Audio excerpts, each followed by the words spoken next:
एक थेथरोलॉजी होता है जिस शब्द का प्रयोग बराबर माननीय नीतीश कुमार जी किया करते थे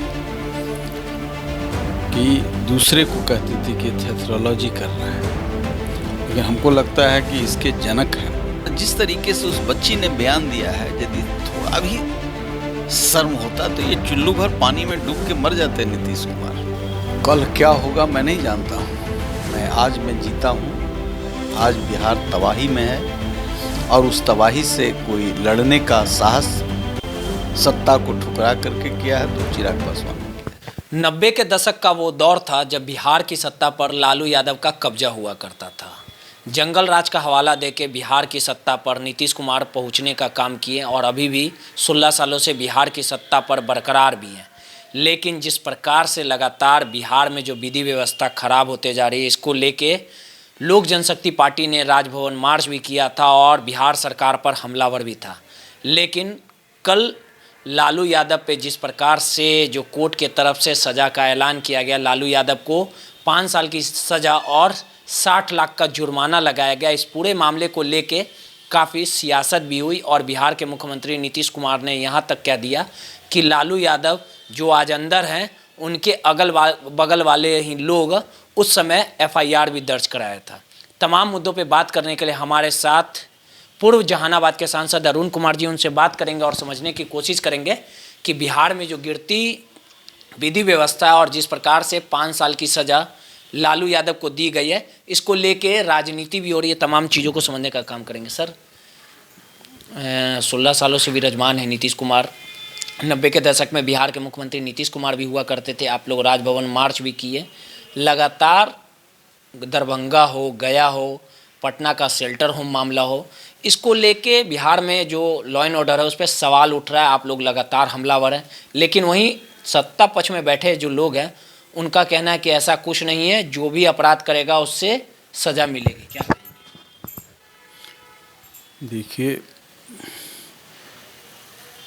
एक थेथरोलॉजी होता है जिस शब्द का प्रयोग बराबर माननीय नीतीश कुमार जी किया करते थे कि दूसरे को कहते थे कि थेथरोलॉजी कर रहे हैं, लेकिन हमको लगता है कि इसके जनक हैं वो और इस विधा में एक्सपर्ट हैं। प्रतिदिन लोग मारे जा रहे हैं। इनका अखबार नहीं छाप रहा है, लेकिन इलेक्ट्रॉनिक मीडिया में तो आ रहा है। इनका इंटेलिजेंस बता रहा होगा या आंकड़ा देखें तो उससे पता चलेगा। दिन दहाड़े हत्या हो जा रही है, लूट हो रहा है, डकैती हो रहा है और सरकार का जो शौर्य होता है, ऑरा होता है, वो ख़त्म हो गया है। इसलिए कि सरकार में जो शामिल कई लोग हैं माननीय नीतीश कुमार के इर्द गिर्द, इनके पास न मूल्य है न विचार है और ये लोग सब तरह के कुकर्म सत्ता में आने के बाद करने लगे। नतीजा ये है कि सभी पदाधिकारी का जो इनके चहेते थे, अच्छे पदाधिकारी किनारे चले गए। 4-5 लोग सत्ता चला रहे हैं, 1-2 लोग सरकार ये एग्जीक्यूटिव के लोग काम कर रहे हैं, ब्यूरोक्रेसी के 5 लोग काम कर रहे हैं।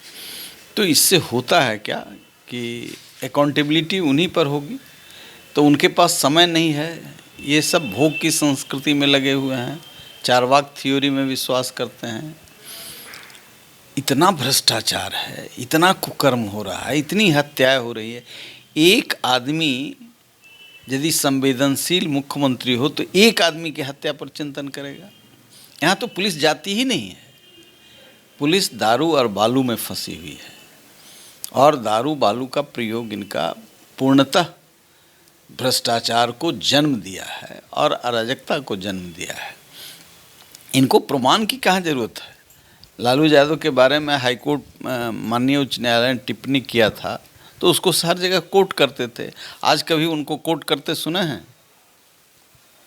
कि मुजफ्फरपुर बालिका गृह कांड में माननीय न्यायालय ने क्या टिप्पणी की? उसने कहा all the white coloured people are being served by the state government. जब सरकार ही बचा रही है ऐसे कुकर्मियों को, ये तो न्यायपालिका का निर्णय है। उनका मंतव्य है।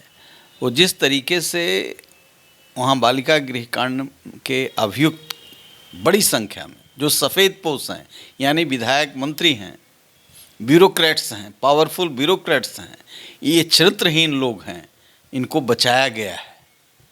तब जब ऐसा होगा तो गायघाट नहीं क्यों नहीं होगा, गया क्यों नहीं होगा, सीतामढ़ी क्यों नहीं होगा, सब जगह होगा। चूँकि ये बड़े पावरफुल लोग हैं और जिस तरीके से उस बच्ची ने बयान दिया है, यदि थोड़ा भी शर्म होता तो ये चुल्लू भर पानी में डूब के मर जाते नीतीश कुमार। उसको 24 घंटा में क्लीन चिट नहीं देते। न्याय मिलेगा? कहाँ से न्याय मिलेगा? नहीं न्याय मिलेगा। थोड़ी सतर्कता आई है चिराग पासवान के नेतृत्व में, जब एक प्रदर्शन हुआ बिहार बचाने का, तो उससे थोड़ी सिहरन पैदा हुई है सरकार में, लेकिन फिर भी बचाने का प्रयास करेंगे। विपक्ष वाले एक आरोप लगाते हैं, मतलब सत्ता पक्ष वाले आरोप लगाते हैं कि अरुण कुमार जी बहुत गंभीर नेता हैं, किसी बातों को जल्दी रिएक्ट नहीं करते, उनका अपना एक कद है, और अगर छवि की बात कर ली जाए तो मतलब जो आपके सहयोगी रहे ऑन कैमरा भले ही ना बोले, काफ़ी, आखिर क्या मतलब ऐसा आप देखें कि चिराग पासवान के साथ चले? चिराग पासवान कद बड़ा और छोटा नहीं होता है।